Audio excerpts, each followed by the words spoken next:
if you're a tech CEO, your first job is to sell. You have to be a salesman. If you don't position it yourself for the new market, right? You know, you're gonna fail. Okay, the first step is not raising more money. Okay, right? Which I think a lot of people probably would have said, I need to get more money. I need to get more money. But you need to get more money from customer. Yeah. Your reputation is in the room before you are in the room. Hello, everybody, and welcome to this new episode of Reactor Podcast. My name is Jerome, and today this is a particularly interesting in conversation we're going to have because I have my friend and also entrepreneur, Christina, and we're going to talk about tech, startups, globalization, going into the US. Welcome, Christina. Yeah, thanks, Jerome. Yeah, and I just want to say a big welcome also to all of the listeners from Transatlantia, where we're turning European entrepreneurs into U.S. market leaders. Very exciting episode to be here with my friend, former client, entrepreneur, guy that I just appreciate all around, Jerome. And we're going to talk a lot about how to turn European tech CEOs into global leaders, whether that's on the U.S. market or the American market, but you know, what's your playbook for getting them to that position? Yeah. Very excited to be here. Yeah, this is particularly interesting because a lot of my listeners, a lot of my guests, also European startups, and even outside Europe, they dream of making it into the US, and usually they fail and crash because they are not ready or not they're going in the right way. Yeah. So Christina has helped hundreds, thousands of entrepreneurs land $1 billion contract in the US. So I guess it's going to be a really interesting conversation today. I hope you get a lot of insights about going to the US very big. Yeah, right. Okay. Yeah. So yeah, like I said, very excited because one of the things that you really talk about in all of your messaging and everything that you do is if you're a tech CEO, your first job is to sell. You have to be a salesman. And I'm a total believer of that. And so I think that the things that we're going to get into today are going to be really interesting for all of these very smart, very high level tech CEOs, but who just need a little bit of help becoming salespeople. And that's what you're all about. And so, yeah, I'm really looking forward to this conversation. Cool. Let's go. Yeah. All right. Let's go. Yeah.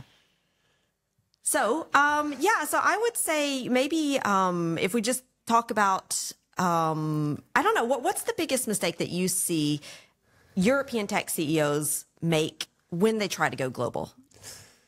They usually think that technology will sell itself, that customer will go through the door whenever their product is ready. Sure.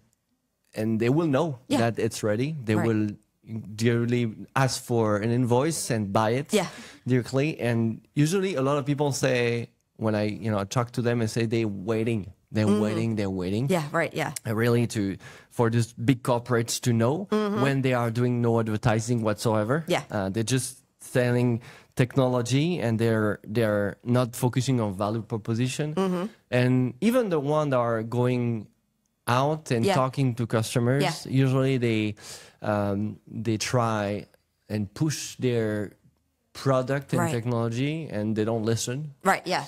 And they don't get any feedback from the customers. Yeah, exactly. Because you can be selling the right product, even with the right value proposition. Yeah. But the problem is that you don't really get into the shoes of your customer. Exactly. And, I used to work in the company a few months back and I helped them. And they were trying to sell a very, very tiny thing in robotics. Yeah. And automotive, very specific. Yeah. And they had They had already customer tractions, Europe. Okay, yeah.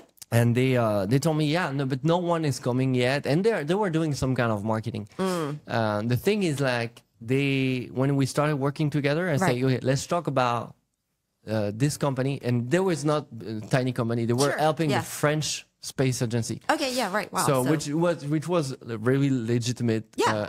It's a pretty big client. Yeah, exactly. And that was very strong for marketing. And I say, we're going to push that for 3 months. Like, just try to say, we help the French space agency do that. It saves them money, it saves them time, whatever. Right.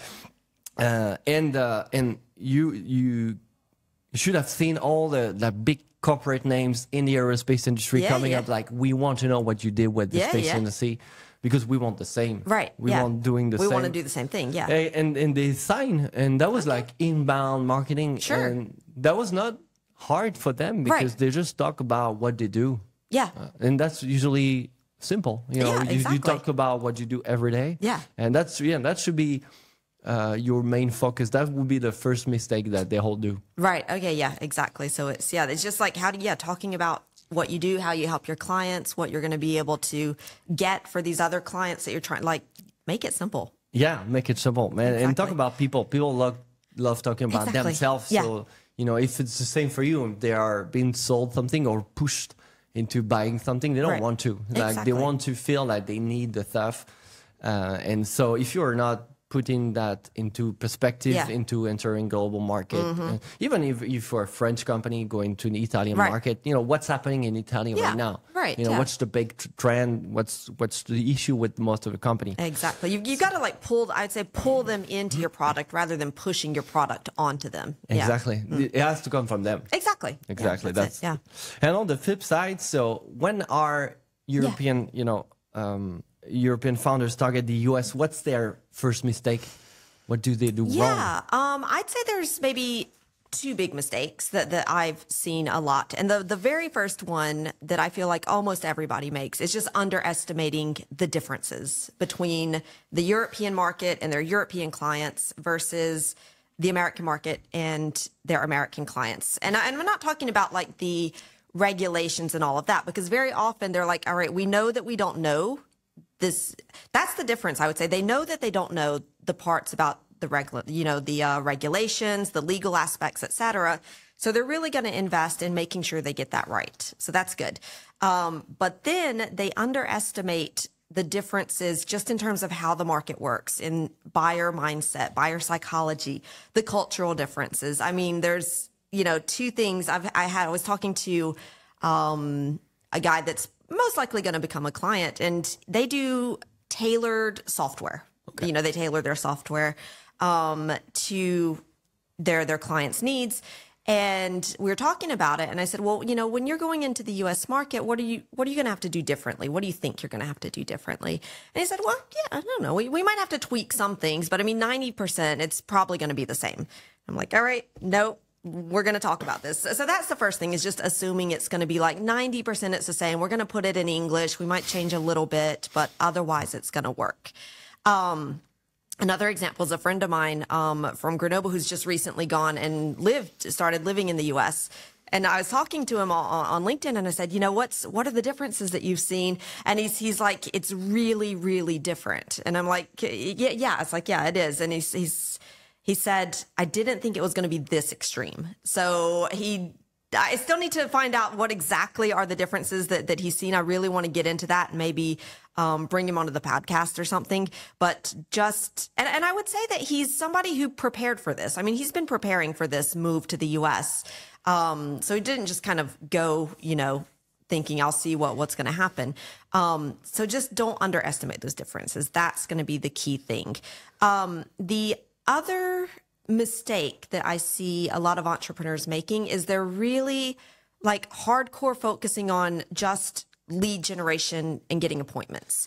So for example, this could be like spending and losing a lot of money on like lead generation agencies. Or I'm not knocking lead generation agencies, but if you are not doing the work to adapt your messaging, to adapt how you're going about selling your product, talking to your clients, et cetera, and you're getting people who are going out and getting appointments for you, you're basically paying people to get appointments with you, and you're going to go into that appointment and you're going to mess it up because you haven't done all of that work to adapt to the American market. And I've talked to so many people who are like, yeah, we're paying lead agencies like $3,000 a month, $5,000 a month, and they've sent out 3,000 emails, and we've got 3 appointments and none of them were qualified. And I'm like, yeah, but, so I would say that one, but also just like focusing on trying to get those appointments as your main goal. And I had a guy contact me through LinkedIn, and he said, hey, we're looking to go into the American market. Do you have any contacts in I think it's like an insurance industry. And I said, yeah, I've got a pretty good network. I'm a member of a lot of different associations and networks, and I could probably find you some. But before, let me just have a look at what you're doing. And he's like, I'm just interested in getting appointments. I'm just interested in getting introductions. And I'm like, and I went and looked, at his LinkedIn and at their website. Their LinkedIn was not in English. Their website was in English, but it was full of jargon, and just not very salesy, let's say, in a positive way. And I was like, you're not ready for these introductions. And he's like, that's all I'm interested in. I'm not interested in anything else. I don't want a training program. I don't want an accelerator. I just want I'm like, I'm not introducing you. Yeah. So if you're focusing too much on that, the introductions and the appointments without doing the groundwork, you're setting yourself up for failure. And if you're not, it's some kind of like get rich quick scheme, exactly. Like get in the US exactly quick. That's it. And I think that's what it is. It's like you're focusing on, it's almost like focusing on like the dopamine hits. Like, I'm getting the appointments. Yeah, I'm moving forward. But if you're not doing the groundwork before, you're just like, it's like going into a battle unarmed. And why would you do that to yourself? Yeah. And also you mentioned that you are, you cannot mess. You are, let's say, you can mess those appointments and actually fail to enter the market where the leads would have been qualified if you did the job. Yeah.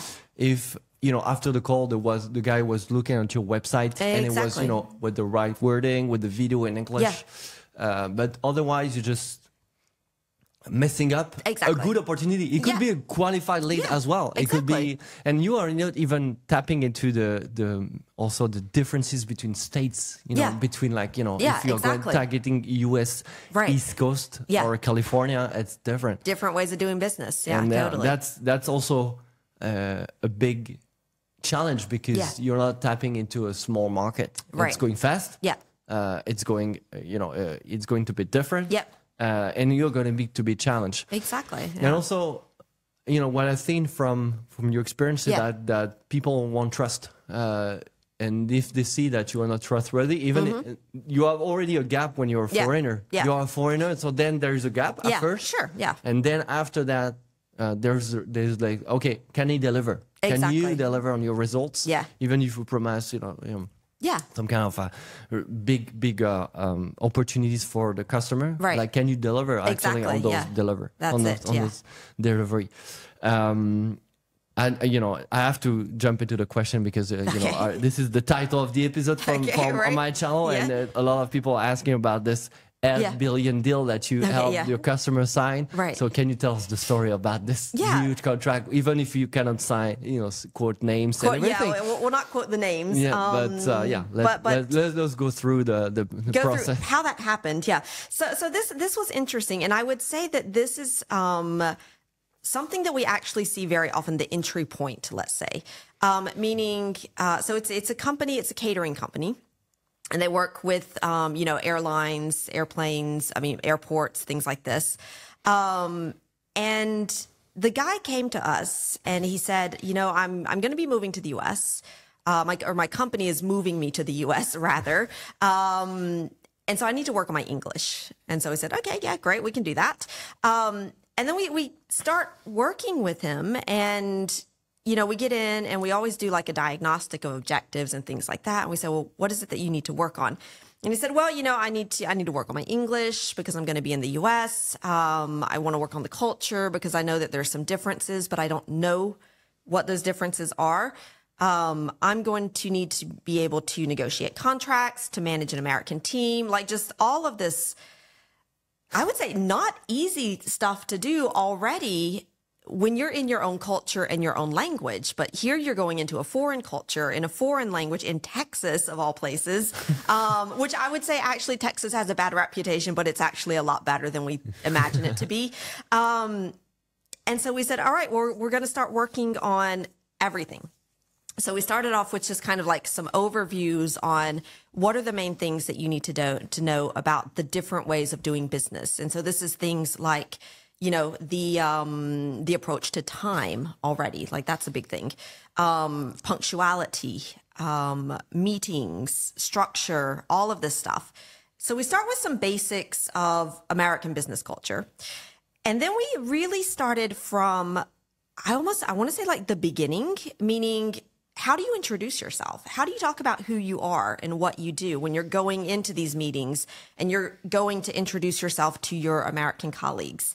And, you would think that's not something that you need to be working on when you're at this level. But like I said, you've got to go in with this kind of beginner's mindset and thinking, I've got to really level everything and then build back up. So we started working with all of the basics.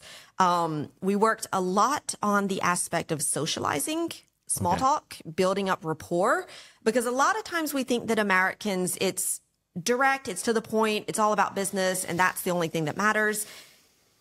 And while the business does go fast, building up that relationship is important. It's just that the way that it's done is very different from what we do here in Europe. In Europe, we're going to meet several times. We're going to maybe have like a meal together, and it's going to take a lot of time to build up that relationship before you can start talking business, let's say.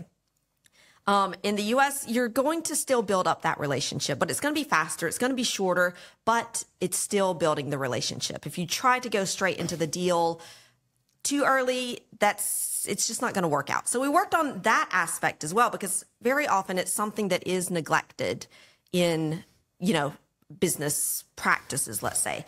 And then we really got into the heart of, all right, you're going to be going into these meetings. How are you going to present, what you guys have to offer? How are you going to do your pitch?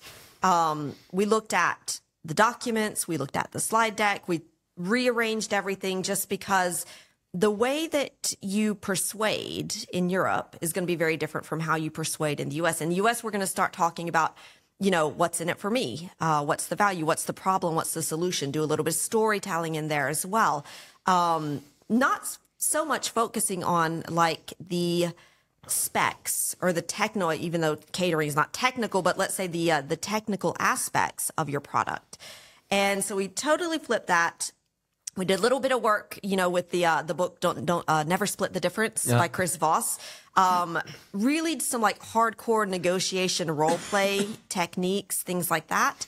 So that when he was going into these meetings with him and his team, they were prepared for this. And so it was really like working to get them ready for U.S. business culture in general, building up the relationships, building up those that rapport, the negotiation skills, working on all of the materials you're taking in there. And now he's like, negotiating big contracts with American airline companies. He's like, that's just part of my job now. And so, it's like I said, you've got to go in with kind of that beginner's mindset and be ready to redo and rethink everything that you know about business. Even if you've got 20 years of experience, you've got to start from scratch almost. Cool. That's masterclass of understanding or buyer things in the US, and you're adapting to your market. So I see the patterns in deep tech as well, and climate tech. If you don't position it yourself for the new market, right? You're gonna fail. And this is, you need to be thinking about urgent, critical problems. To corporate buyer won't move otherwise. Yeah. Exactly. It's not going to work. And I think that's one of the key points. And this is one thing that I really like about your messaging and what you do is really like pushing founders here in Europe to think bigger. In the US, we have expressions, go big or go home, things like this. Why do you think that it's so hard for European entrepreneurs to maybe have these huge ambitions, these big dreams? One word. Okay. Fear. Okay, right. Yeah. There's the fear of that ambition. Right. Yeah. And it's a general mindset that we don't want to disturb. We don't want to annoy people. Yeah. Sure. And usually it's what you see in marketing. A lot of people are telling me when I do marketing / outbound, so getting to calling customers, Right, yeah. or mailing customers. A lot of people I say are gonna answer me, and even friends. Yeah. Sometimes friends I think I can help. A lot of people are gonna say you annoy me, and that's fine. That's not personal. There was not the right time, the right moment. Yeah. And you need to get a lot of rejections. Yeah. Before you get some customers.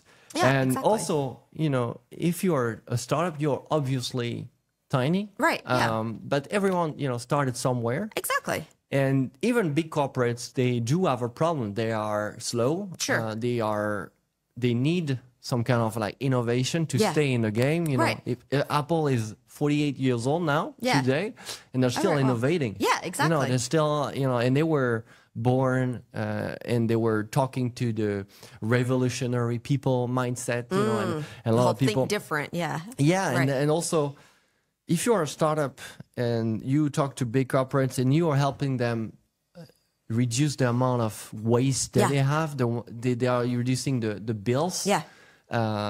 They're gonna look at your solution, Exactly. even if you're tiny, even if you're 10 people. Right. So don't focus on the size, because at the end of the day, it's even if you're a big corporation in front of me, you're still a guy with a problem in the workplace. Yeah. And you have projects, you want to solve them, you want to achieve them. Yeah. Even if you're building a rocket, you have like a lot of problems. And so if I can help you with a project planning management tool, if I can help you with this, structural thing that you've been stuck on for years, Right, yeah. and you just decided to go with this, and because you don't have any other options. Yeah. I actually talked to a guy a few days back. Yeah.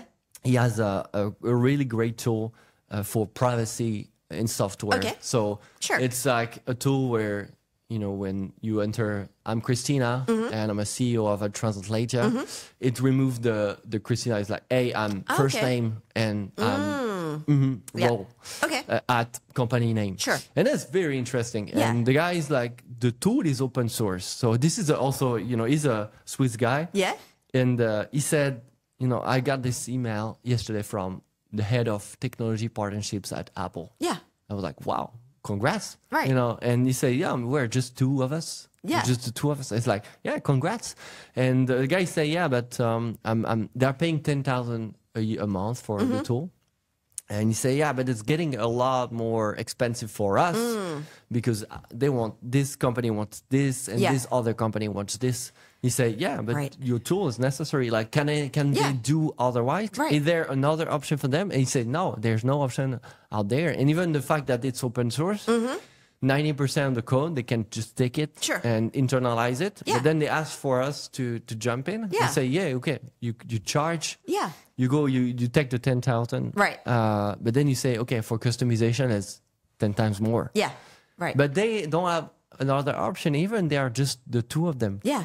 And he said, yeah, but if I don't, if I'm not able to add that load to my team, like two people team. Right, yeah. He said, that's a rich guy problem. Right, yeah, sure, you can always hire people. You can always find people. Yeah, Yeah, that's right. always that. There's no fear to have. It's like, don't be afraid of massive ambition. Like you're already talking to Apple, which is like maybe the second most people's dream, I would say. Yeah, exactly. Right, You want Apple or Nvidia to contact you and say, I want it. Yeah. And so this is what I don't see, with US companies.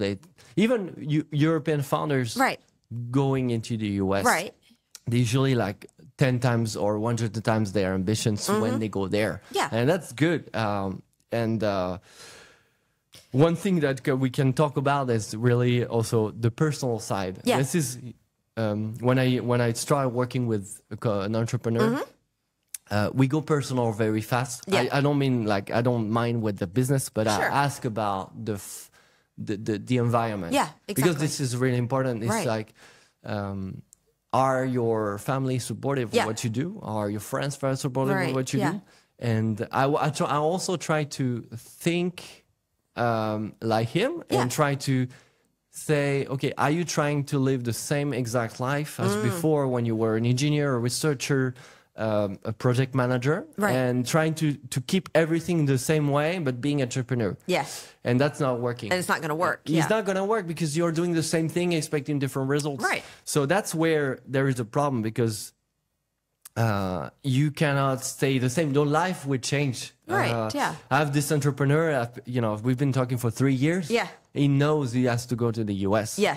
Because that's But that's he's fact. still thinking about it, right? Yeah, it's like he's in Bordeaux, it's fine, and it's like he's going out with the boys at night. Yeah. But he's like a CEO of a deep tech company. Sure. So, I keep on repeating, and we have regular call every 6 months. And I was like, when do you go to the US? Because he's telling me, I need to go. It's like, when is the plane ticket? All right, let's go. Let's go. Right. Because, and he said, 75% of my market is US based. And it's like, what's the problem with not going? Right, yeah. It's like, family, friends, and everything. It's like, we're waiting for the right moment. Yeah, and the right moment never comes. Exactly. Yeah, it's. I feel like I've seen this as well. It takes from the time that you start thinking about going into the U.S. to the time when you're actually ready to make that move. It does take. I mean, it's like 2 to 3 years. It can take a while, a lot of time of preparation. So it's like if you're saying, we're really going to go hard in on the U.S. market in end of 2025. And then you're going to wait until October to really start working. Like, that's not going to work. Like, you should have been starting in 2023 to really work on, building up your assets of, your digital presence, getting out there in the media in English, talking about what you're doing, talking about your vision, going to fairs, events in the U.S., getting those contacts. I mean, there's a lot of groundwork and foundations that need to be laid. I mean, it's like building a house. You don't say, like, I want to move into my new house next month. All right, let me start now looking at how to build that house. It's going to be a tent. Exactly. You're going to be living in a tent. Exactly. And it's like if you've got this kind of big project, that you need to be really starting a lot in advance. Like I said, 2 to 3 years in advance. Because otherwise what's going to happen is you're going to be scrambling and you're going to be trying to do things at the last minute. And it's, and it just doesn't work out to that way. I would say it's a lot of preparation, a lot of work that sometimes, and I think this is the hard part, it's not the kind of work that gives you like an immediate result. And I think that's going back to why the people are like, I just need leads, I just need appointments. No, you've got to do the groundwork first. But it just takes time. And also going back on this, it's a lot of frustration. Yeah. And one thing that I do, and it's a really good test. You can do it, for yourself as well. Yeah. It's like it's called I call it the CEO agenda test. Yeah. It's like every time I see a CEO and he's saying next step is US, next step is selling to Germany, selling to UK. Right. It's like okay, like the focus is getting customer outside of your country, France, let's say. Yeah. And usually it's like, what do you do every day? Yeah. What do you do? Right. And usually this is really revealing of the priority of the CEO. Is like, what do you do on the daily basis to tackle the problem? This is your main problem. Yeah. You want to sell to Netherlands. Okay, fine. Right. It's like, what do you do every day? Yeah. You are, as you say, chief revenue officer, right? Chief sales officer before you can hire the head of sales. Exactly. And so usually it's like, okay, pull up your agenda. Yeah. And usually people don't want to. Yeah. And if you don't want to pull your agenda at that moment, that's something wrong. You're lying to me. Like, what do you do every day? You're lying to yourself. Yeah, exactly. Right. It's like, but I was doing the same before. So yeah, sure. I mean, I always got distracted on LinkedIn, and you are delaying the hard work. They're like active procrastination. Exactly. Yeah, right. And you are getting busy not doing the thing you need to do most. Right. Yeah. And no one is going to do it for you because even the CEO at the end of the day, that you're responsible for your agenda. So put that first in your agenda where And it doesn't have to be like, we see a lot of deep work and everything and, and productivity tools. Yeah. For me right now, my motto is doing less, like doing less of the other stuff and putting more in the deep work. Like, even if you are a CEO, you can have your 4 hours in the morning, 4 hours in the afternoon free. Yeah. But it doesn't have to be like coding work. You don't do algorithm. You go and you have 4 hours to call customers, talk to people. Yeah, and you've been to this fair and this fair. Where's the lead? Exactly, following up. Yeah, you need to call that guy. You have the number. It's on the business card. Call him up. Yeah, exactly. Yeah. So the CEO agenda test is a really good example because you cannot lie. It's like even if it's there on your Google Calendar, Yeah, and even if you jump on those like publicity and advertisements, like okay, you jump on this call and you got an article on this website on Forbes.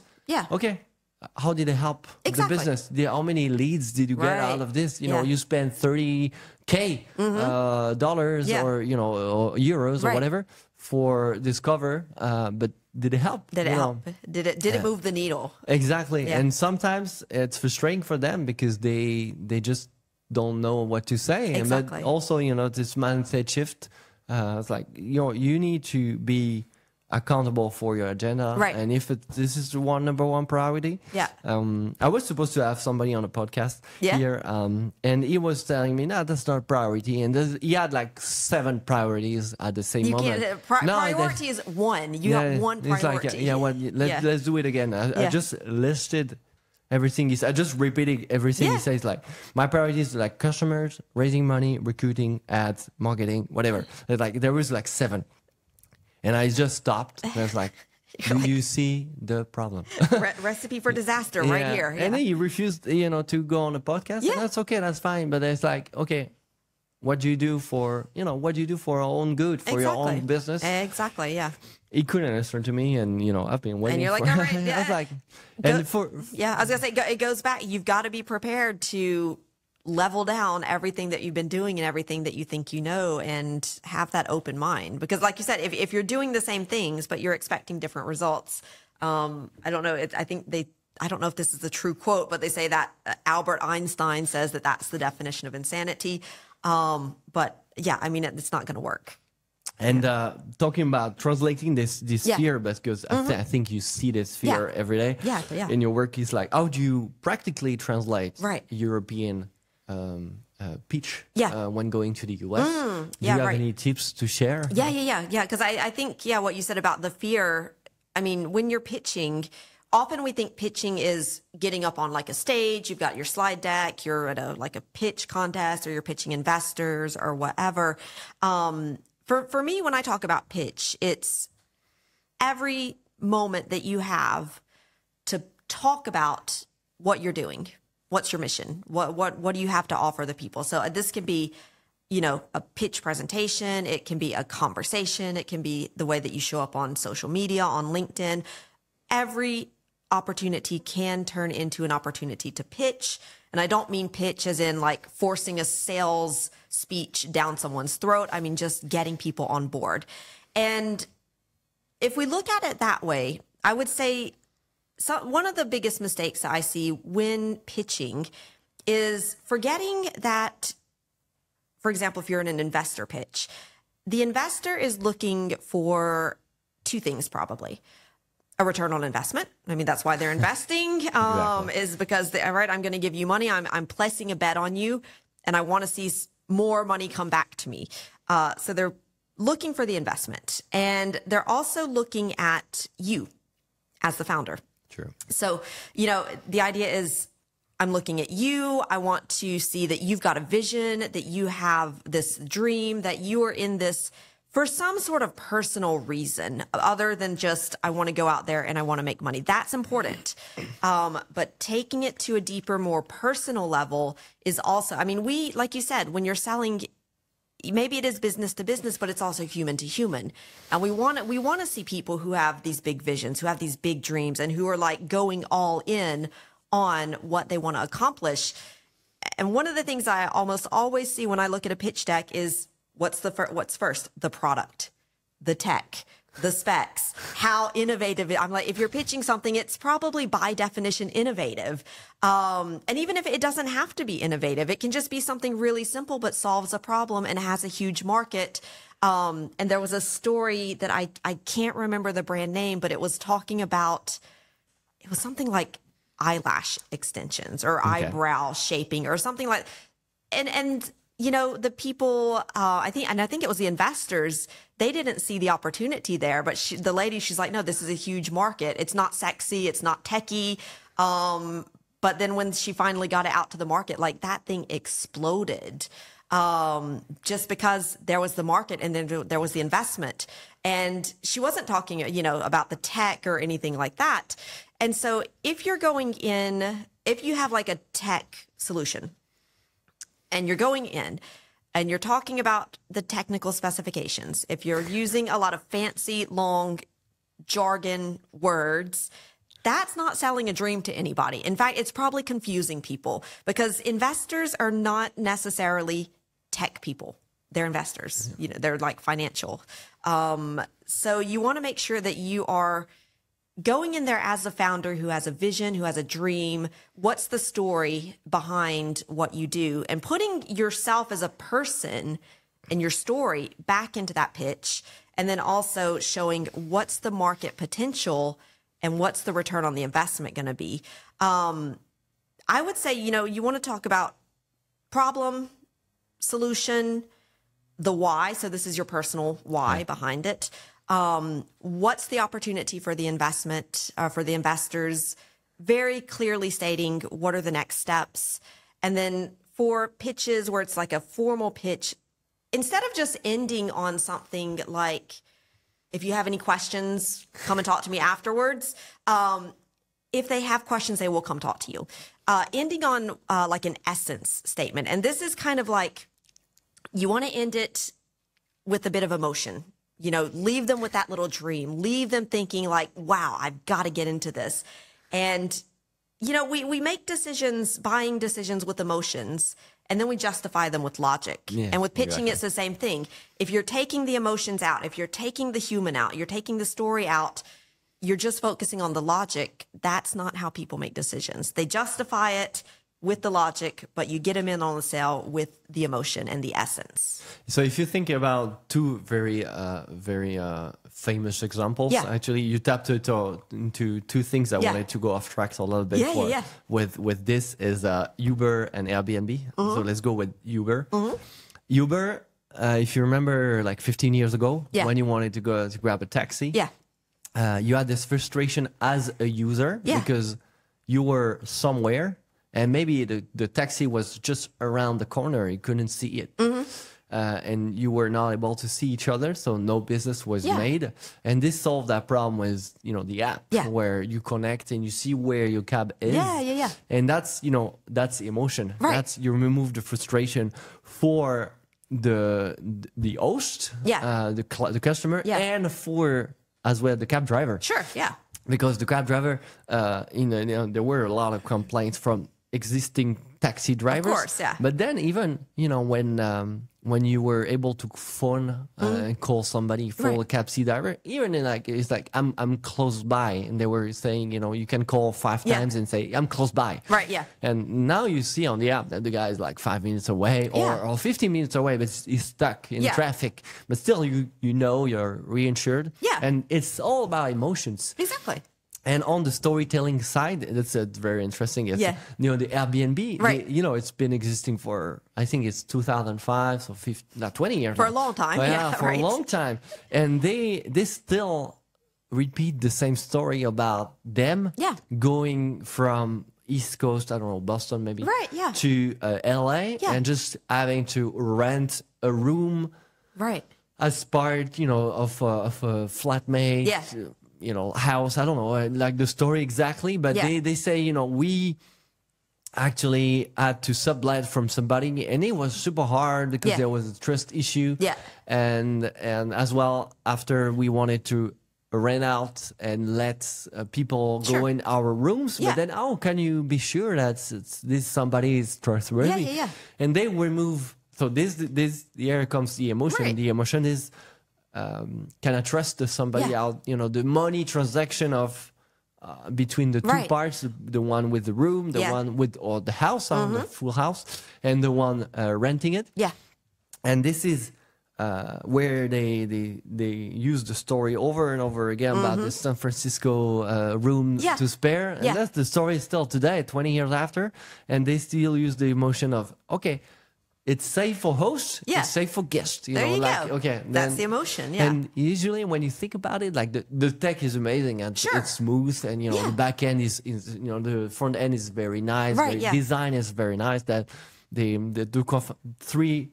there are three co-founders. I think two of them are designers. So that's why it's super, you know, neat and fine. Yeah. But then after they really focus on making it a payment platform, you know, basically, because you when you read something on Airbnb, you just pay. Yeah. And then you get the money for the host, get the money after you're gone. Sure. So, or after you started the stay. Yeah. And the tech was good. But that's not, they didn't sell tech. Exactly, yeah. I feel like if Uber, if their message had been something like, we use the most advanced GPS geolocalization so that you can see your cab driver in real time. Cool. I'm like, I don't care how you do it. I just want to know that I don't have to stand there on a street corner when it's raining wondering if my driver's going to get here in 5 minutes or 15 minutes, you know?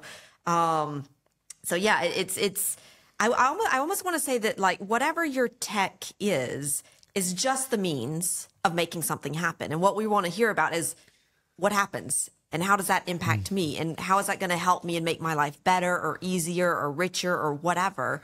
But yeah, no. Yeah, that's, you know, there's actually like three things that you can improve. You know, if you come back to the roots of, you know, reasons people buy, it's health, it's fame, or it's money. Right, exactly. And that's, you know, that's either helping one of the three things. They're sub-labeled, you know, like health, like financial health. Right, yeah. There's like body health, you know. Relationships and things like that. And love and everything. And there's money, and there's the fame part. It all comes down to the thing. Even if you're helping somebody in a corporate environment, they want a raise. Yeah. Because they found you as a startup, and they're gonna be like, the boss is gonna be like, okay, that's exciting. You solved that problem we've been having for decades. Right. Or they want, you know, a bonus. They just want a bonus, or they just want to be healthier, you know, and have a less stress with this problem that's been dragging around. So that's, you know, if you come back to it, that you buy with emotion and try to justify with logic. Exactly. That's it. Yeah. Now, switching over a little bit, let's imagine that, you know, I'm a deep tech startup. I'm getting some traction in Europe, but quickly I see that I want to go bigger. I want to go globally. What would be the first step to actually scaling globally and getting to that bigger level? Okay, the first step is not raising more money. Okay, right? Which I think a lot of people probably would have said, I need to get more money. I need to get more money. But you need to get more money from customer. So I would say start selling now. Right. So before raising more money, before onboarding more people into the company, is really trying to get face time with customer and let them talk. So even if you're based in the UK or Germany, try to go, if you're, you know, thinking about going to the US, travel to fairs, like go to 3 fairs this year in the US. Right. And get for customer face time. Yeah. And try to get out of your laboratory. Right. If you can, try to get some presence there. You can also hire a freelancer, a local freelancer. That's a good way to step into a country. You hire a German freelancer who knows the German market, and you work alongside with him. It's gonna help you save like months, even years of knowing the market, because you're gonna be able to say in in English or in your language that, you know, you're doing wrong with this. You know, Germany is not ready for this. Right. You know, if you're talking about climate tech, for example, Germany is a lot of coal right now, and you know, they are not going at all on the nuclear side. So don't talk about nuclear in Germany. And so that's, you know, and that's mainstream. So if you want to go mainstream, But even if you don't want to go mainstream, because I like this example of Tesla. It's like, I don't want a Tesla, you don't have a Tesla either. Yeah. But I know about Tesla. It's like 99.9% of the population don't have a Tesla. Right. But those people are talking to the 0.1% buying a Tesla. Right, yeah. This is not the right time to talk about Tesla. Forgetting about politics and all of that. Let's go back to pre-election days. Yeah, right? So but the electric car and those company and those cars are amazing. Sure. Engineering feats. No, totally. They are the best electric cars, in 2025 by far. And so if you remove the politics side of things, a lot of people know about Tesla and they are fancy, even if they are becoming affordable, still a lot of people are not able to buy it. Sure, yeah. And you want a lot of people knowing about your brand before they're ready to buy. Exactly. Yeah, right. And also, Ferrari and Rolex, they also do advertisements. Yeah. So, and they will never stop. Exactly. And so you want to get to the point where you are able to buy a Rolex, where you want to buy a Ferrari. Yeah. And so they cannot stop doing marketing, because otherwise you will not feel this surge inside you where, I want a Ferrari. I want to succeed and get a Ferrari, because Ferrari is a sign of success. Right, yeah. So you want to go and start publishing. And, those tips, I'm going to share you a few tips, because a lot of people also are frustrating, especially tech founders, about doing marketing, doing publishing, even on LinkedIn. Just open up your LinkedIn and start publishing. It's like you have to desacralize publishing. Exactly. Yeah. It's probably first off, it's probably going to be bad. The few posts. Yeah, sure. But then people want to know that you are a real human behind the screen. Yeah. Usually I see people blocking like 4 hours on Monday just to say LinkedIn public publish content for the entire week. And then they are sitting in front of the screen and nothing comes up. It's like, okay, inspiration comes and go. So don't try to push it and push it hard. Just schedule that moment where you publish. Use a scheduler, but then inspiration comes when you're running, when you are with your kids, when you are at a conference, and then just pull out your phone or your notepad and just write the idea. Make a quick note. Exactly. And then when you are ready to edit, but you already have like 10 bullet points. Exactly. And one thing also I say to founders is really to talk about what you do all the time and how you help your customers. Exactly. That's what we say, about emotions. When you want to sell a toothpaste, which is a tech thing, which was a tech thing in the past. It took some technology to develop. It's like you're not selling like you are the whitest ones or the less bacteria. You wouldn't buy this, but I'm gonna make you feel beautiful and seen and attractive.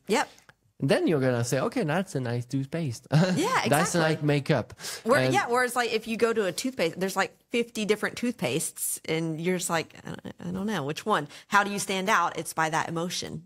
Exactly. So it's like try to show the value, the outcome that people have with using your product. And that's gonna be long, but people want what other people have. Exactly. So if you are saying, okay, I'm helping this company strive, and a lot of people answer to me when I say this is like, hey, I'm gonna spend time talking about my customer, where I should be talking about my company. It's like, okay, yes, but you want to spend marketing money / time, because time is money, right? Talking about how you help customers. Exactly, right. Because then your customer is going to be happy. Exactly. It's going to say, okay, I'm working with Christina, and we landed a $1 billion contract in the US.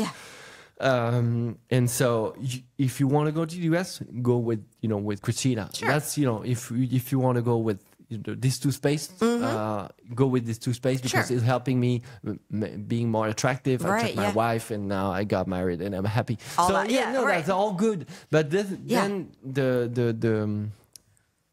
And that's why, you know, those companies like Trustpilot are so valuable because you have other people buying from this provider. And we all look up. It's a social proof. Yeah. Yeah. And we all look up on Google Maps for companies and restaurants. And it's like, it's the same for you. Exactly. Yeah. Your reputation is in the room before you are in the room. Exactly. I mean, it's kind of like, you know, like, there's an expression like you are who Google says you are, basically, you know, don't choke on your water there.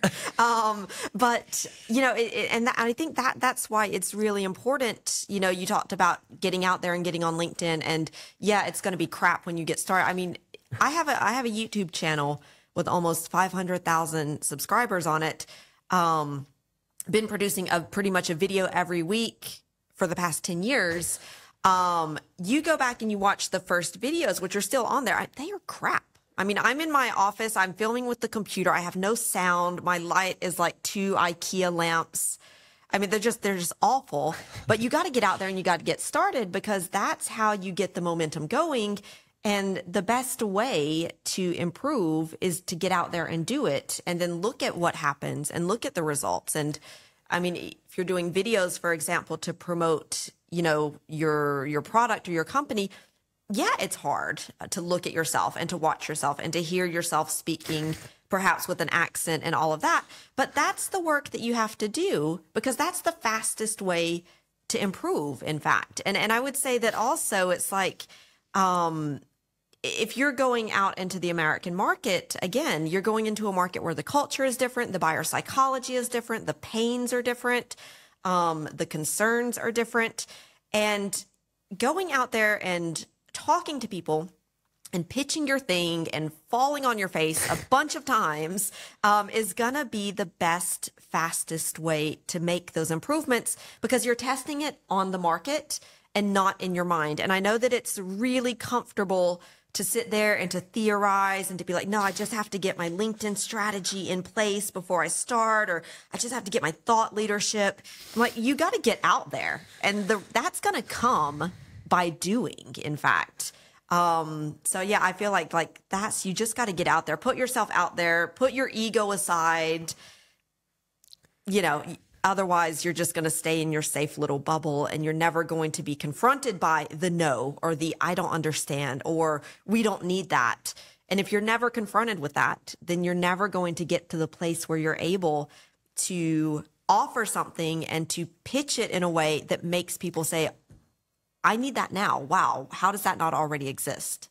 And you mentioned this like first failure is like it's the same as with training. Yeah. So when you're training for anything like working out or running or whatever, because we both run, so I use this example, but it's like the first 100 runs are gonna be very painful. You're gonna, you know, you're probably gonna go out first 10 times, and the first few days after the run are gonna be awful. Exactly. But then, you know, when you get started with this, after hundreds, you know, come back to me and try to, you know, tell me what happens. So, exactly. Yeah. So the hundreds of sales calls that you're gonna make, the first fairs, you know, are gonna be terrible. But then you cannot skip them and go quick step to success. Yeah. It's not possible. So you gotta, you know, squeeze and do those first reps. And even if you are just getting started, a lot of I listened to this great advice from Pierre Gobil.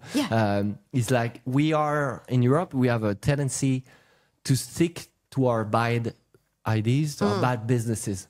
Right. So you know, YC, you know, Y Combinator, which is an accelerator in the US. Right. Yeah. It's a 3-month program, and usually you are entering with an idea, and you know, and leaving with a much different idea, a much different business, because you are actually doing the work of testing out your ideas a number of times in a day. Exactly. It's like usually from 1 week to another, it's a completely different business. Exactly. Yeah. I listened to this podcast. I don't know if it's a podcast. It was a LinkedIn post. Okay. There is a guy in YC right now. Okay, so the winter cohort is doing a AI tool for lawyers. Okay. And he says, he says a really good example of tips I'm now will provide to my customers is like he's doing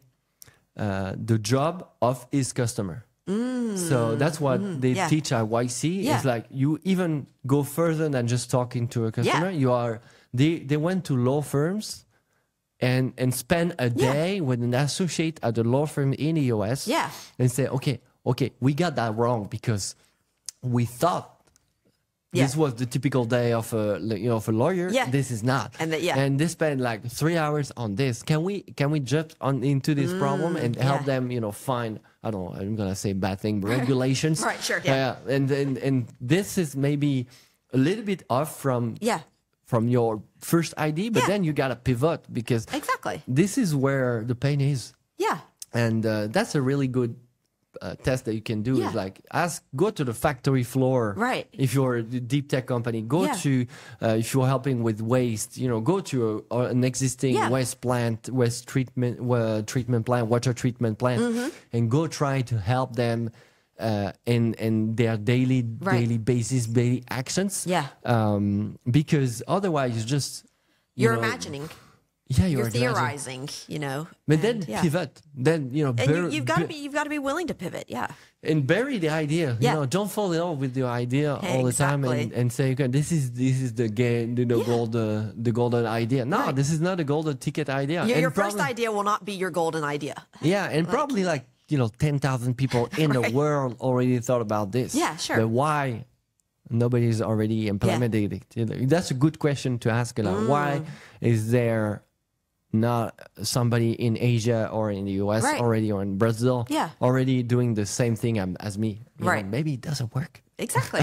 You go out there. And I definitely feel like that. I really like that. Go and spend a day with your clients, like just side by side, observing and seeing what are their real problems. I mean, that's something I should probably do, actually. You too.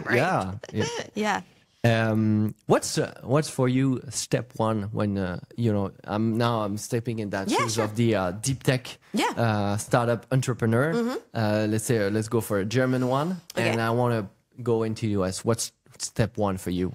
I'm gonna say step one is you've got to focus on getting clarity. You've got to nail your niche, I would say. Meaning, who is your clients? What are their problems? What are you going to focus on? And just getting that right, because that is going to be the foundation of everything else that you're going to do. And if and I don't want to say you've got to get it perfect before you get out there. You want to just get some clarity. And I shared a LinkedIn post on this the other day on here's a series of 12 prompts to get clarity on who is your target and how can you, what are their problems, et cetera. Not to say that's it, it's one and done, but to say get some of that clarity and then go out and talk to these people. And you might find that, yes, you got it right, but you might find that you're a little off and you need to course correct. And I feel like without doing that work, you can be working on your pitch. You can be working on your personal branding. You can be working on how you go out and who you're looking to network with. But if you've got that foundation off, everything else is going to be off. So I'm just going to say that's, yes, you have a product. You've got your clients and you know who they are. You've got to start over to do that in the US market, because you might find that maybe they're the same, maybe they're really different, but you've got to find that out by getting out there in the market and getting your hands dirty with people. On a totally different note, when I was a student at Georgia Tech, I toured a Chick-fil-A factory. Okay. That was a recruiting day. But, did you eat Chick-fil-A after that? Because of course it was it was a Chick-fil-A recruiting day. So we got on a tour. It was near Atlanta. And that was funny because they explained how they were doing the international expansions. So they are not still yet in France. They were doing the English-speaking country first. England and things like that.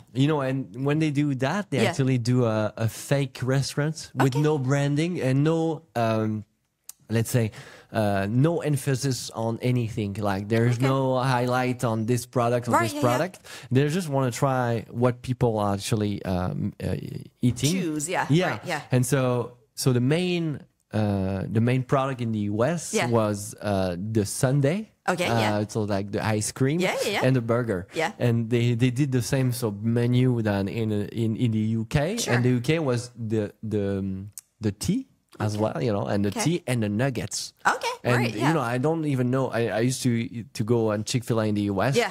And so I don't even know where is the nuggets info on the card. I think it's in the back. I never look at the back because in the US the front page of the menu is burgers. Burgers and ice cream, and that's it, you know. And on the back there's like the other secondary products. There's probably salads on the back as well, but nobody looks at it, so they know they have to. So they open in the UK, they finally opened, and they put like the nuggets on top.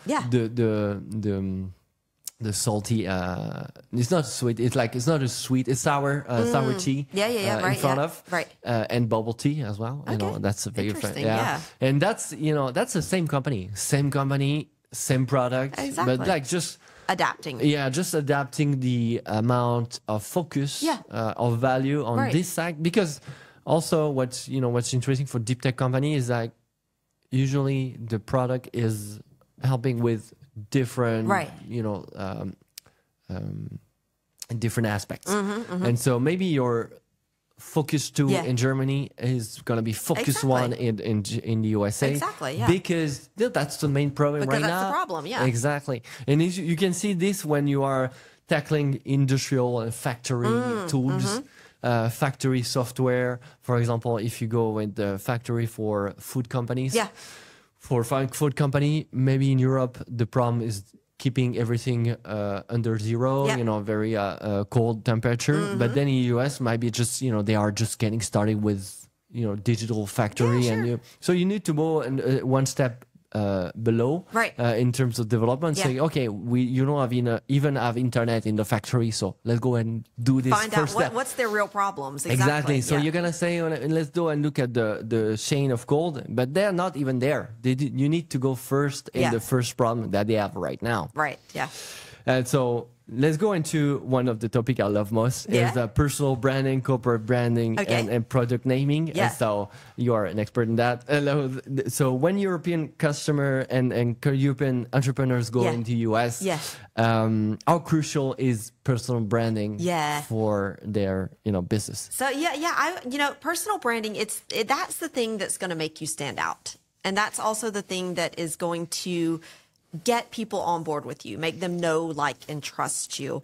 Personal branding, I would say we do it a little differently. From what I see here in your personal branding, it's not like sharing your personal stories about like how your dad's ill. Like I see a lot of LinkedIn posts about this where people are just talking about their personal problems. Could be their problems as like a parent, or their problems of like how they had a bad relationship with their mom or something like that. And they're thinking like that's personal branding. And there's a difference between sharing your personal life, which there's a place for that, but we'll get into this. Sharing the details of your personal life, which has nothing related to your brand, that's not personal branding, versus sharing the details of your personal life because it connects back to the values of your brand and your company and the identity of your brand and your company. And so the personal branding is really, I mean, it's like you have to like incarnate what your company and what your brand is about. And so this is, aligning, like sharing how you and your values and the things that you do, how you spend your time does actually reflect what your company and what your brand is all about. I mean, one of the things, for example, if I just take my own company, in part of what we talk about, it's always this idea of you've got to stop overthinking. You've got to stop doing the active procrastination. You have got to get out there and put yourself out there before you feel ready, because that's something that I've struggled with as an entrepreneur. I've been doing this for 10 years, and I would say I think I'm really bad at like, no, I just need to overthink and I need to plan, et cetera. So this is kind of at the same time a message to myself but also a message to the people that are looking to go into the American market, because like you said, very often I have to think about it. I have to try this. I have to do some more research, etc. And so that's one way that like my brand and the message that we're putting out there is also a part of me and my experience. And that's for me, it's, you know, that's one part of the personal branding. And it also makes you more relatable. I mean, like you said, it's when you're doing sales, even if you're doing B2B, you're still doing human to human. And we want to see people that we can relate to, that we can identify with, that have a message and a mission that we want to get on board with. And so it's how do you in your daily life really incarnate the message and the mission of your company? And I mean, this can be things like, I mean, it's very strategic, I would say. And I think people don't realize how strategic you want to be about this. And I mean, I'm talking like coming up with like a lexical guide for your business, meaning what are the words, what are the key phrases that I'm going to keep throwing out there so that it gets into people's mind and it sticks.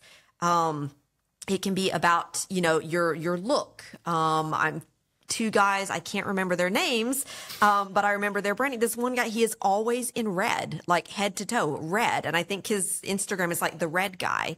So you identify him. Another guy, he's always in, and I personally, I mean, I don't like his personal branding, but that's okay. He's not there to please me. He's always in like a tank top, a black tank top. And he's very muscly, and Alex Hormozy is kind of the same way, but that's not the guy I'm thinking of. But you can see the look. Alex Hormozy, he's got the thing on his nose. He's got a cap on. He's got a tank top on. That is part of your personal branding as well. And that works for him because of his personal story, his business experience, the topics that he talks about. And so all of this comes together as your personal brand. And like I said, it does take a lot of work. In fact, you look at people on LinkedIn, you're like, it looks easy. I can only imagine the amount of work and strategizing and testing out things that had to go into getting that right. And I think very often that is something that is neglected, especially by like tech founders, because they're like, I don't need to do all that salesy marketing BS stuff. And I'm like, it's not. That's the thing that makes you remember these people. So yeah, it's not just telling stories about how you know, struggle with whatever, and it has nothing to do with your brand and your business. That's just personal life. You want to find out, how do I bring in my personality into my brand and make it all aligned? And that's going to be your personal branding. Yeah, you tapped onto something that I've been doing for the past 2 years, because I did your course 2 years ago, and you know, you've seen it change. My branding has evolved like way more times in the last 2 years than before, because I refined it. You know, I look at what works, what don't. And you tapped into something very valuable about you know, we are. When you go with tech founders or deep tech or climate tech, they usually got the innovation part right. But then there's the trustworthiness. Exactly. Because you are, let's say you are a step already behind compared to American suppliers or American startups, because you are not an American. So you need to nail that part where you say, okay, I'm going to go with the French company, or I'm going to go with that Italian company or Indian company, whatever, because you need to, they need to relate to you. And if you've been talking like a French with a baguette and a beret for a year, maybe they don't relate to that. Or unless they are attracted to the, French ecosystem. But that's, that's betting on, that's betting big. So you don't want to bet like this. You want to be seen in the US, you want to be seen online as well, because we don't, even when somebody appears on my feed somewhere, on LinkedIn, on Instagram, usually I don't buy it directly, and I just, okay, if it's interesting, I follow, but then again, sometimes I need more. I need to see him like a lot of times, and this has been a study from Daniel Priestley, that you need to nail the 7-11. 7-11-4, right? The 7-11-4, which is the they need to spend 7 hours with you. Now, not physically, but they need to spend 7 hours consuming your content or interacting with you virtually, watching your YouTube videos, reading your posts, whatever. 11 times. 11 times. So yeah, they need 11 touch points and over 4 different places. And the idea is a little bit, you know, it might be Instagram, LinkedIn, YouTube, and your blog, for example, or at an event. It doesn't all have to be virtual. But he explains it. They explain it. It's a little like if you've got a coworker that you only see at work in a professional context versus the coworker you're working with them in the meetings, you have a coffee break with them, you go and you have a beer with them on Friday evening. Maybe you run into them because your kids both play on the same soccer team or whatever. You see them at the soccer field. You're going to have a much closer relationship, and you're going to kind of know and trust and like that person better than the guy that you just kind of cross in the office in the morning and you have meetings with and you don't really know anything else about him. Yeah. You don't. You want to feel like a stranger. Exactly. That's it. Yeah. And that's why. You know. That's why the local freelancer can be a first good step for you, because when somebody approach you and I say, okay, I'm Jerome and I'm gonna sell to you, to a French company. Right. You know, we already have a point in common. We are French. Exactly. We are both French. That's why, you know, there's a group of expatriates. Exactly. In some countries, because you already have a point in common. You know, and common interest, common background. That's something that, you know, you build trust upon. Yeah. And this is a particular day because I think yesterday was the end of the application for Y Combinator, which is this famous. And a lot about a lot of my LinkedIn posts were about this. And this is funny because people don't realize, entrepreneurs don't realize they don't have to go to YC because everything from YC is available online. And when you think about it, it's really counterproductive. You know, a lot of people are telling me I cannot talk about what I do because I'll be revealing my secret sauce. But that's wrong. Because otherwise, YC without this, YC wouldn't be recognized as the best accelerator in the world. Because, for example, I can give you 10 videos of YC where you can, you know, go from exploring your ideas to finding the right co-founders to should I bootstrap, should I raise money? And you don't need to go to San Francisco. But mainly it's building them a reputation online. Because you are watching the ideas, but then you are looking for implementation. So that's why you apply. You keep on applying for YC, and you know it's very hard. It's harder than Harvard, harder than MIT. And actually, fun fact, you know, it's if you are in the street in the US, you have more chance of getting shots than so getting shot by a shotgun than getting into YC, which is very fun. Very fun because there's just a lot of guns out in the US. True. But that's the funny statistics. You know, exactly. And usually. I try to say, okay, even if you apply for YC in 3 months or 6 months, I can skip all the things they're going to say. And you're going to say, okay, they're going to build something that people want. So what? Customer, product, product. And you can skip the part. You can go to the US because now the YC parts, the YC batch give you some kind of trustworthiness. You know, if you're it's kind of like a stamp of approval type thing. Exactly. But then, if you are saying even to YC, okay, with or without you, we're gonna build this thing. That's also a proof that, you know, they will want you more than you will want them. Because they don't want to have in their cohort people that needs to be pushed. Exactly. They already have a lot of applicants from all over the world with great CVs and great experience, but they want the pushers. They just want to highlight the pushers, the people that are going to get out there and do it no matter what. If you want to build the next NVIDIA or NBRB, you're good to go. But then you don't need them. You don't really need them, and you need to understand that.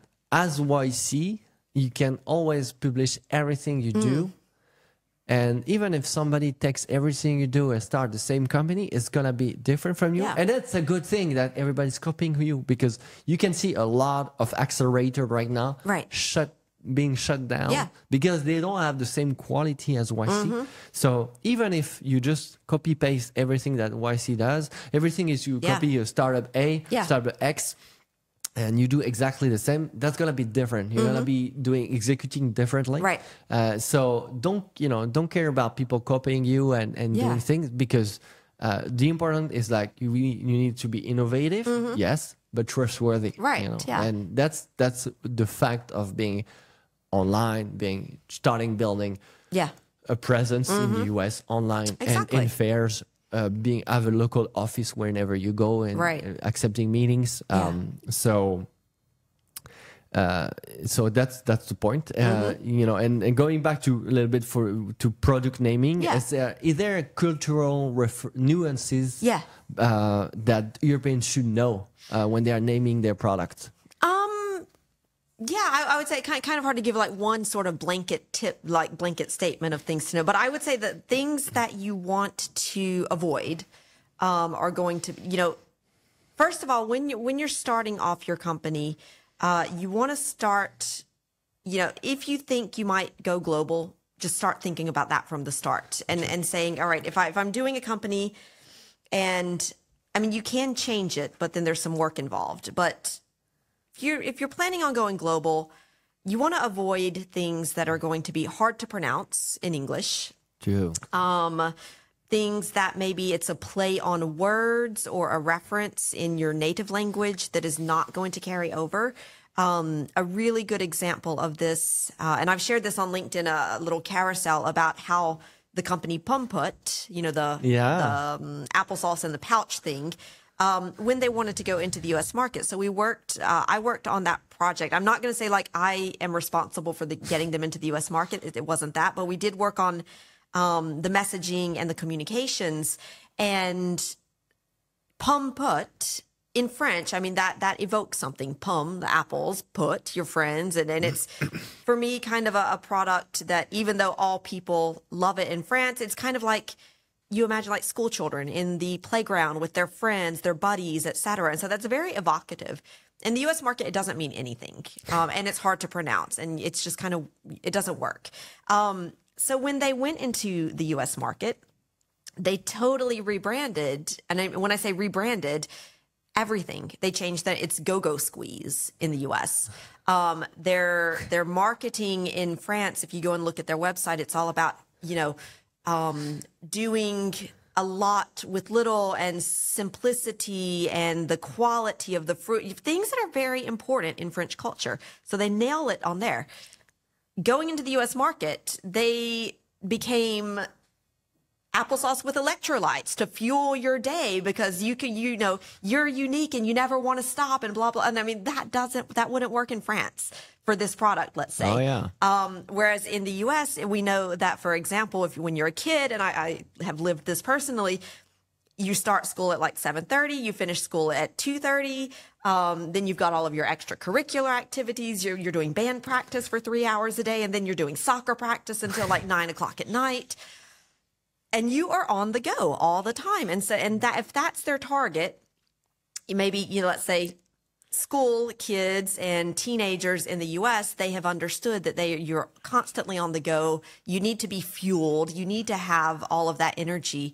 And so, from their name, Go-Go Squeeze, which already sounds a bit, dynamic, let's say, to their positioning and their messaging and their marketing, all of that had to change. And now they succeeded in doing something which is very hard, meaning they went into a market where their concept didn't exist. Like they created that market in the U.S. and now they're they own that market. So if you can get this right, there are huge rewards. So I would say, naming, make sure it works in the U.S. Another good example, Walaxy. I don't know if they're in the U.S. or not, but that name would very easily go over because it's easy to pronounce. Galaxy, you think of big, infinite, which is maybe kind of what you want when you're prospecting. Datadome, which is a client of ours, that name, clear, easy to pronounce. There's a little bit of alliteration with the data dome, and you can imagine a dome protecting your data, which is they're in cybersecurity. Make sure that your name doesn't translate or doesn't evoke something vulgar, I would say. And I'm thinking of a company which I will not name because I don't want to name and shame. But I think they do, and I might be getting this wrong, small portions of Southern California street food, I think. Okay. If you took them and their name and you brought it into France and someone Googled their name, let's just say that you would find some very vulgar results. Yeah. So they would have to change because they're coming into a different market. Yeah. Yeah, true. Yeah. 100%. Yeah. But what about, that thinking about the name, that is one form of anticipation. But what about from an economic standpoint? What do you think are some of the key differences that European entrepreneurs should anticipate when they're scaling into the US? They should anticipate that there are much bigger money pockets there. Yeah, sure. It's things go fast and they go really big. Yeah. So when you're talking about raising funds, right, a lot of people don't expect that kind of like seed level that the one you do in the US. Yeah. And that's been proven because there is a study where they took similar company launching in Europe, launching in the US by European entrepreneur. So that's very similar. Yeah, right, yeah. And they are like 100 times more valuable and profitable at the end of the day. Okay. So that's really like a really huge market going big. Yeah. And not building like fake market, fake customer. They're really like building things that are very huge and have a global impact. Right, yeah. And 100% of global leaders right now, European, even like European or not. There's been a study where in any fields, tech or not tech, 100% of the leaders in the industry either targeted the US first or second after the local market. Okay, right, yeah. So there really, even if you're like building a quantum mechanic stuff or building a nuclear energy reactor, US should be like first or second. Right. Okay, So that's really like go no go because you might want to be a European leader. Sure, that's fine. Yeah. But if you want to be a global leader like Airbnb, Nvidia, Apple, you want to focus really on addressing the US market second or first if you are already in the US. Yeah. That's the difference. And the difference is also that it's okay to fail. Like even I've seen company like Lago, which is an open source Stripe, where they say, okay, we did YC with an ID. It was bad. We raised money on it, and then we raised money again on a different idea. But then we have some customer validation. But then the VC trusted us because we were a good team. We were going to go there anyway, and they didn't want to be out of the game. They didn't want to miss that opportunity. Exactly. And so the 100% in return, that they want was way off, like way more. Right. So that's the things that I would say that the market is really, in terms of financial capacity, really huge. Yeah.